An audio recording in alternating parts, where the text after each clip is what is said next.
তাদের একটাই কথা, একটাই ভাঙা রেকর্ড, চাঁদাবাজ চাঁদাবাজ চাঁদাবাজ চাঁদাবাজ চাঁদাবাজ। আমাদের প্রতিপক্ষ রাজনৈতিক দল ভুলেও রাষ্ট্র পরিচালনার দায়িত্বে যায়, নারীদেরকে তারা গৃহবন্দী করে ফেলবে, তাদেরকে ঘরের ভিতরে আটকিয়ে ফেলবে, তাদের কোনো কর্মসংস্থান হবে না, তারা নির্বিঘ্নে চলাফেরা করতে পারবে না, তাদের ব্যক্তি স্বাধীনতা হরণ করা হবে। আসলে আমাদের প্রতিদ্বন্দ্বীরা তো বাংলাদেশই চাই নাই, বাংলাদেশ শক্তিশালী তো অনেক পরের কথা। আগামী 12ই ফেব্রুয়ারি সাধারণ মানুষের জন্য আমাদের প্রতিদ্বন্দ্বী দলের কি পরিকল্পনা রয়েছে সেটা আমরা জানতে চাই। তাদের কোনো পরিকল্পনা নাই, তাদের কোনো ভিশন নাই, কোনো মিশন নাই। দেশকে তারা কোথায় দেখতে চায় সেটা নিয়ে তাদের কোনো ধরনের দীর্ঘমেয়াদী পরিকল্পনা উপস্থাপন করে নাই।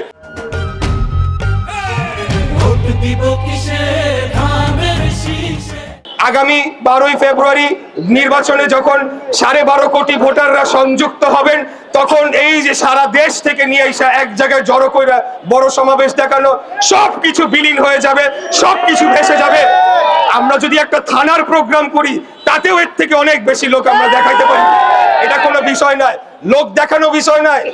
বাংলাদেশের সব মানুষ রাজনীতি করে না রে ভাই, সবাই দল করে না, সাধারণ মানুষ ভোট দিবে।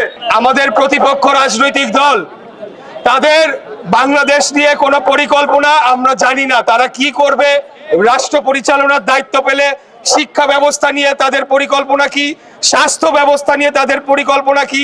এই নগরী যে অবস্থা এখন, রাস্তাঘাট ভাঙাচোরা, চারিদিকে নোংরা ময়লা আবর্জনা ছড়িয়ে ছিটে রয়েছে, জলাশয়গুলো দখল হয়ে গিয়েছে, আমাদের রাস্তা এবং ফুটপাত এগুলো দখল হয়ে গিয়েছে, গাড়ি ঘোড়া চলাচল করতে পারে না, মানুষজন হাঁটাচলা করতে পারে না।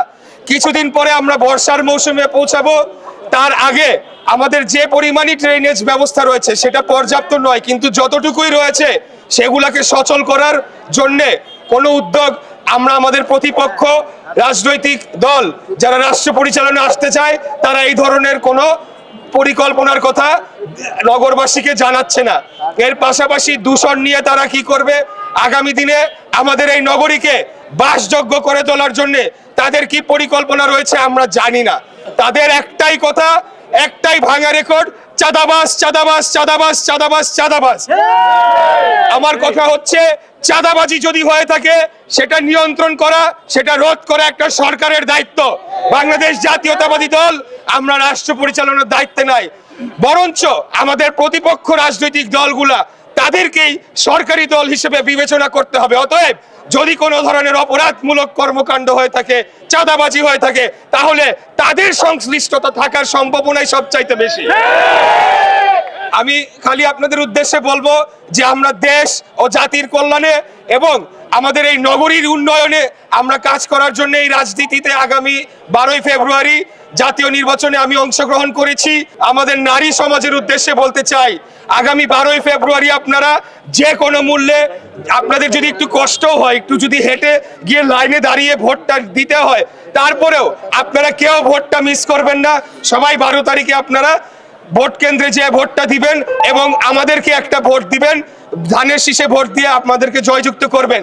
কারণ যদি কোনো কারণে আমাদের প্রতিপক্ষ রাজনৈতিক দল ভুলেও রাষ্ট্র পরিচালনার দায়িত্বে যায়, নারীদেরকে তারা গৃহবন্দী করে ফেলবে, তাদেরকে ঘরের ভিতরে আটকিয়ে ফেলবে, তাদের কোনো কর্মসংস্থান হবে না, তারা নির্বিঘ্নে চলাফেরা করতে পারবে না, তাদের ব্যক্তি স্বাধীনতা হরণ করা হবে। তারা তো আমাদের সবারই স্বাধীনতা হরণ করে ফেলবে, নারীদের তো আরো বেশি করে করবে। আমরা সুস্পষ্টভাবে বলেছি, আগামী দিনে এই বাংলাদেশকে একটা বাসযোগ্য নগরী হিসেবে গড়ে তুলতে চাই, সকল মৌলিক অধিকার জনগণের নিশ্চিত করতে চাই, আমাদের নগরীর যে বহুমুখী সমস্যা হয়েছে সেগুলোকে নিরসন করতে চাই, দূষণ মুক্ত একটি আগামী দিনে বাসযোগ্য নগরী, যেখানে আমাদের পরবর্তী প্রজন্মরা সুস্বাস্থ্যকর একটা পরিবেশে বেড়ে উঠবে, সেরকম একটা নগরী আমরা গড়ে তুলতে চাই। এর পাশাপাশি আগামী 25 থেকে 50 বছরে বাংলাদেশ যাতে এই দক্ষিণ পূর্ব এশিয়ার অন্যতম শক্তিশালী রাষ্ট্র হিসেবে গড়ে তুলতে পারি, সেটার ভিত্তি আমরা রচনা করতে চাই।